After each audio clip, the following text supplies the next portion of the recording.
Today, I was thinking about something. This time of the year, 2 years ago, my husband was put in the hospital. He had COVID. And after 3 days, I got the most terrifying call. It was from him. He FaceTimed me. He could still talk. And he was like, baby, they said they have to put me on a ventilator. And at this point in time, I, had known all the different stories about people being put on ventilators and everything. He was trying to be strong for me, and I was trying to be strong for him in that phone call. But I was absolutely terrified. We hadn't been married a full year yet. I was scared. I've been through the whole sick husband thing. My first husband passed away at a very young age. I just remember thinking, God, no, like, please, this cannot happen again. When I woke up this morning and I got to see him laying next to me, my heart is just so happy because it was a journey for him. That was the longest 10 days not being able to see him or speak to him. I was barely getting updates from the overwhelmed nurses and doctors at that time. All I could do was just pray. That's it. That is all I could do. That was a time I've been through several times in my life where I felt hopeless.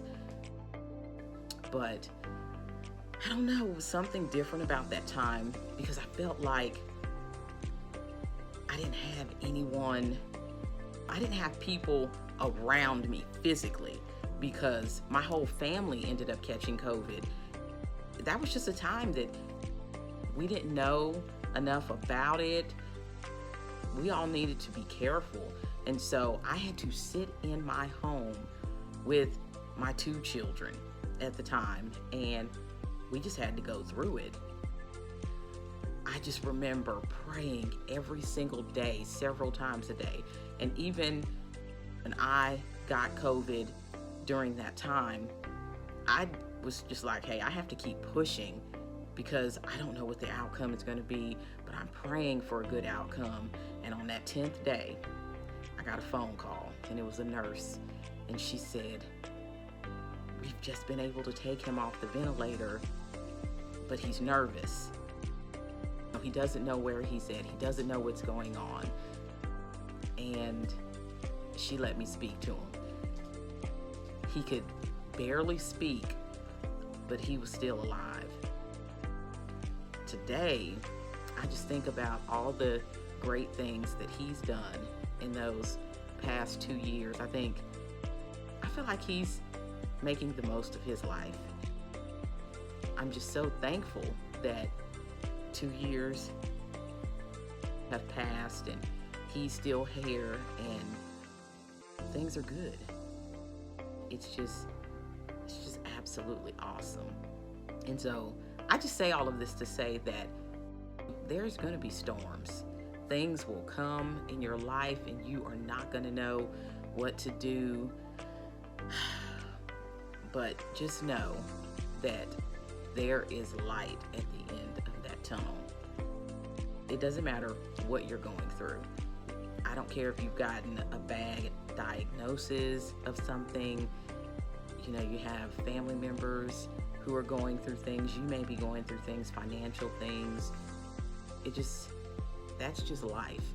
But I like to think that it's how you handle that and how you try to move through it that makes the difference for you.